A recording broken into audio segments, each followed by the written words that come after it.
Ok, aujourd'hui en pleine grisaille, j'essaye un scooter gris comme ça, il se confond parfaitement avec le ciel. C'est pas n'importe quel scooter, hein. C'était le super attendu ADV 350. L'appelez pas XADV 350. Visiblement le X c'était vraiment tout ce qui faisait l'esprit aventure du scooter, puisque contrairement au XADV 750, il fait beaucoup moins baroudeur, quoi. Alors oui, il y a beaucoup de plastique, beaucoup de carénage, des petites formes anguleuses comme ça, c'est un peu l'aventure. On a un semblant de crampon sur les pneus Cardo Street qui s'appelle même pas Cardo Adventure ou Cardo je sais pas quoi, Metzeler Cardo Street, donc ils sont pas trop cramponnés, hein. C'est pas énorme. Si ça suffit à donner un aspect aventure, franchement, bref, allons-y. Comme je m'attendais pas à le trouver, comme je m'attendais pas à aller faire un tour avec, je n'ai pas pris l'affiche, donc je vais dérouler simplement le site de Honda avec les infos qu'on pourra trouver dessus. Donc il est dispo à partir de janvier, et ça tombe bien puisqu'on est en janvier. Je sais pas quand la vidéo paraît, sûrement en février, mais bon, le tarif clé en main en fin d'année 2021 c'est 6 300 €. Il existe en 3 couleurs, hein, argent, argent mat, gris mat, noir, comme celui-ci, donc full plastique, pas trop toc, mais il en fallait pas plus, et rouge mat noir. Donc 330 cm3 de cylindrée, on s'en fiche. C'est un monocylindre 4 temps, oui. 21,5 kW de puissance à 7500 tours minute. Je déteste Honda pour ne pas mettre la puissance en chevaux, ça me fait faire des calculs. Je l'affiche en bas tout de suite.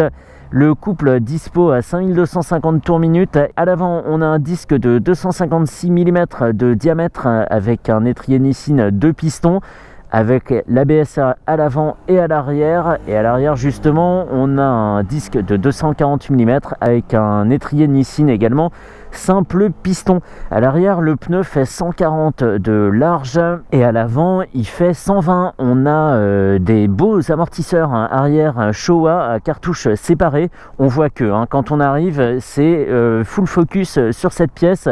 Un petit peu de mécanique apparente ici. Bref, débattement de 130 mm à l'arrière, et à l'avant un débattement de 125 mm. Est-ce que c'est utile? Je ne sais pas, je le précise quand même. À l'avant c'est une jante de 15 pouces et à l'arrière c'est une jante de 14 pouces, je ne l'avais pas dit. C'est une honte de lire les fiches techniques, mais en même temps je suis en impro. 11 litres 7 de réservoir avec 3 litres 4 de consommation théorique. Ça, je sais qu'on sera à peu près dans ces eaux là en réel, donc ça c'est bien. Un poids à 186 kg, punaise ça devient lourd pour un 350 cm3. Une selle à 795 mm de haut, mais comme elle est assez large, c'est une spéciale grosse fesse, ça pourrait gréver l'appui au sol. Il y a une prise USB-C dans la boîte à gants, mais je n'ai pas trouvé la boîte à gants, donc c'est un peu embêtant. Et on va regarder vite fait le coffre. Donc ça, fuel, c'est ici, hop, donc ça c'est bien, on peut renverser autant d'essence qu'on veut. Et dans la selle, petite astuce, il y a une cloison mobile, voilà, comme ça on maintient bien ses affaires et il y a de quoi mettre un intégral. Tu vas te fermer, oui.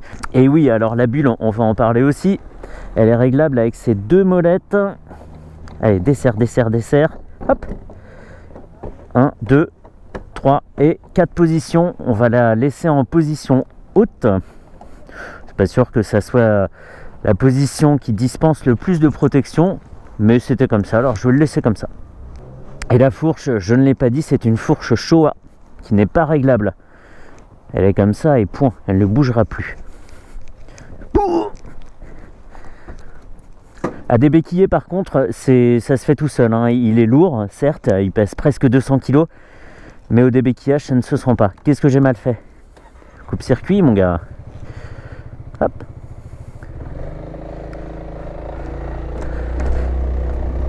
Et ce commodo gauche là, c'est de plus en plus complexe, ça me saoule. Et celui de droite du coup paraît tout triste, tout vide. C'est pas... je sais pas pourquoi autant de boutons. Bref, qu'est-ce que c'est ferme en amortissement, punaise.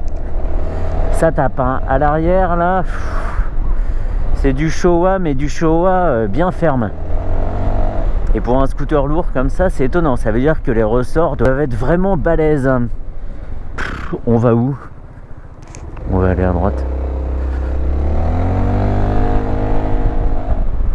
Ça va, il se bouge bien par contre. Et on sent pas trop le vario, c'est très réactif. Voilà, remise des gaz, ça repart bien. Et sacrés travaux ici. Punaise, même l'avant c'est sec. C'est fou, on a l'impression d'avoir 6 barres de pression dans chaque pneu, quoi, tellement ça tape. C'est dingue. Et alors à l'avant, il y a 2 positions. On a les pieds à plat sur le plancher avec les jambes très légèrement en avant et on bute sur une sorte de délimitation. Et après, on peut mettre les pieds en avant. Par contre, on n'a qu'une moitié de chaussure à l'intérieur. Ça, c'est un problème chez Honda. Ils te proposent la position, ce qui est déjà pas mal. Par contre, en termes de protection, c'est pas extra. Et alors ce cristaux liquide, donc vert sur fond noir, il est tout petit. Moi quand j'ai vu le scooter éteint à l'arrêt, il y avait donc tout cet habillage noir. Je me suis dit ouais, balèze quand même, ça prend une certaine place et tout. On va avoir un afficheur conséquent, peut-être même un TFT, parce que j'avais pas lu l'affiche, je vous le rappelle. Et en fait non, on a un cristaux liquide qui est plutôt petit, un petit peu perdu dans son habillage, avec donc des informations en vert sur fond noir. Ça c'est pas étranger à Honda, hein. C'est même plutôt courant chez eux. Il est petit mais par contre il est très complet et très bien organisé. On a un petit peu comme sur la CB500X et sur les CB500 autres le régime en arc de cercle ici, donc c'est très bien. C'est une indication qui peut être quand même sympa à consulter de temps en temps, même si on est sur un scooter.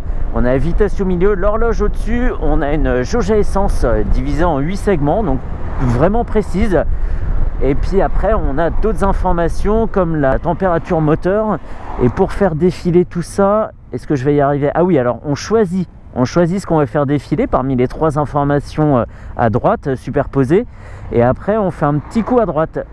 Donc le temps passé A, le temps passé B, la conso moyenne A, la conso moyenne B. On est entre 4,9 litres et 5,3 litres, mais comme c'est un véhicule de démo, les gens ont tendance à beaucoup plus taper dedans. En dessous, on a l'autonomie, on est à 80 km avec un peu moins d'une moitié de plein. Trip A, trip B, le totaliseur kilométrique, je fais quand même attention à ne pas rentrer dans le bus, ça serait dommage. Oui, non. Et alors la température moteur, on a un voltmètre très très bien. Et température moteur et un voltmètre très très bien. Température moteur et un... Ouais, bon, allez, les meilleures blagues sont les plus courtes. Mais voilà, un afficheur, je le disais, hein, qui est plutôt compact mais complet. Et c'est très bien parce qu'on pourra personnaliser les informations qu'on veut afficher sur ces 3 rangs de droite. Bon, sinon c'est le bruit du Forza 350, hein. Ils n'ont pas réinventé quoi que ce soit de ce côté-là. C'est un scooter plutôt agréable pour voyager. C'est quoi ce palais là? C'est dingue. On est bien, même très bien calé sur le petit dosseret en fond de selle. C'est parfait, on n'est pas sur une position forcée pour atteindre le repos du dos. Ça c'est parfait, tout se fait naturellement. Naturellement je me suis posé à l'endroit où il fallait. Je suis ni trop en avant ni trop en arrière. De toute façon si je suis plus en arrière, je suis sur la selle passager, donc c'est pas très pratique. Et je lutte un petit peu pour trouver les commandes, parce que le bouton de klaxon n'a pas sa forme habituelle. On a le warning à côté du bouton de clignot, un bouton T pour le traction control, donc soit full traction control, soit à la moitié. On va le mettre à la moitié, la route étant un peu grasse, ça m'embêterait de partir en cacahuète. Et le bouton FN il fait quoi? Je vais pas refaire la blague. Je crois que c'était sur le Forza 750 où j'avais dit que le bouton FN rendait raciste. Mais je vais pas la refaire, hein. C'est pas mon genre. Ça se conduit tranquille, hein, sans surprise. Les pneus se comportent très très bien, hein, parce que les crampons sont pas énormes. Donc à rouler, ce serait comme n'importe quel autre pneu ville. D'ailleurs, s'il s'appelle Street, c'est peut-être pour ça. Mais voilà, en comportement, on n'est même pas haut perché comme sur la version 750, qui est vraiment une sacrée machine. C'est une légère variation de la version civilisée, on va dire. Je me verrais absolument pas l'emmener en forêt par exemple, ce que j'avais fait par contre avec la grosse version, parce que ça me parlait, ça me disait allez, va quand même faire un tour en dehors du bitume. Ici j'ai absolument aucune envie de faire autre chose que de la ville, quoi. Donc bon, c'est proposer une alternative aux gens qui trouvent le Forza 350 un peu fadasse. Et là effectivement la mission est super bien remplie, hein. Là on est carrément à l'opposé de son jumeau, de son lointain cousin, on va dire. Là c'est très très bien. Là on n'a pas inventé l'eau tiède, quoi, avec celui-ci. C'est méchant? Non, pas trop en fait, hein. C'est une bonne machine, elle a le mérite d'exister, ça c'est très bien. Bravo Honda de s'être lancé sur le créneau. Et ils vont d'ailleurs faire une déclinaison 125 en espérant qu'il pèse pas 200 kg. Mais voilà, c'est offrir un produit qui peut paraître un peu de niche, mais c'est avoir le courage de le lancer et ça c'est très très bien. Ça commence à faire une gamme conséquente de scooters chez Honda. Et en même temps, c'est quelque chose qu'ils maîtrisent parfaitement, donc ils auraient tort de se priver. Je digresse, c'est dingue. Il y a un effet waouh quand on le voit, ce scooter, mais il n'y a pas de grosse découverte une fois à son guidon. C'est ce qu'on pouvait en dire. Et on va finir, pour être tout à fait complet, avec les tarifs d'assurance proposés par Honda Assurance, mon partenaire, pour ce ADV 350 à l'année, avec mon profil qu'on commence à connaître.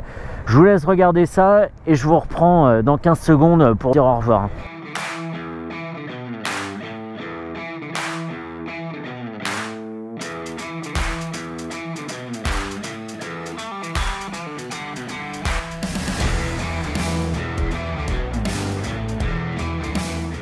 Je pense avoir été plutôt complet. Je dirais pas que je suis déçu, mais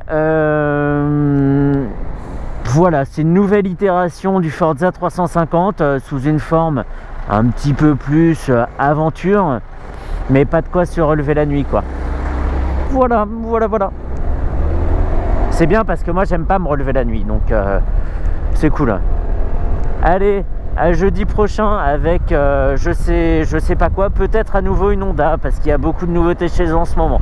On verra ça. Et j'ai oublié d'en parler, je viens de rallumer la GoPro parce que je ne le remarque que maintenant, mais la protection de la bulle n'est pas suffisante. Là on est en position haute, il n'y a pas énormément de vent aujourd'hui, le Mistral se déchaîne pas non plus et on a beaucoup de turbulences en plein dans la visière. Là je l'avais un peu ouverte, ça a asséché mes yeux en une demi-seconde, donc une bulle pas assez large. Il faudra passer par la case accessoire pour prendre quelque chose d'un petit peu plus conséquent, peut-être avec des déflecteurs, peut-être avec autre chose pour casser les turbulences. Mais là comme ça c'est pas suffisant, ça chahute quand même pas mal le casque du pilote, donc pas super satisfaisant. Elle a au moins le mérite d'être réglable donc sur 4 positions, c'est tout ce qu'elle a pour elle. Elle offre quand même une protection, mais à mon sens pas suffisante.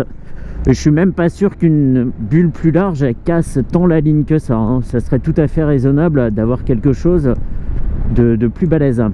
Bon, je reprends la GoPro pour la deuxième fois, ça ne m'arrive jamais, c'est dire si cet essai est improvisé, pour montrer deux choses. Donc la selle, j'ai dit, est pas très haute, mais elle est assez large, et moi je ne touche que de 2 pointes par terre, je fais 1m73 pour rappel. La deuxième chose, c'est que c'est un démarrage sans clé, je ne l'ai pas dit, la clé est dans ma poche, et on a juste à manipuler le bouton ici, donc ça c'est bien, et ça tend à se généraliser chez Honda, donc ça c'est bien.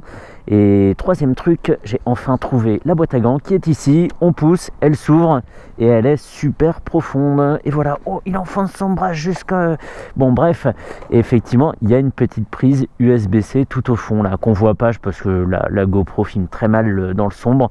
Mais en tout cas, elle est là, clic, est-ce que ça bloblote? Non, parce que ce pivot est assez costaud, c'est dingue ça. Et il y a même un petit joint en mousse ici pour tout fermer parfaitement de façon étanche. Fini la DV? Ouais, fini, ouais. Il y a une béquille centrale, très bien.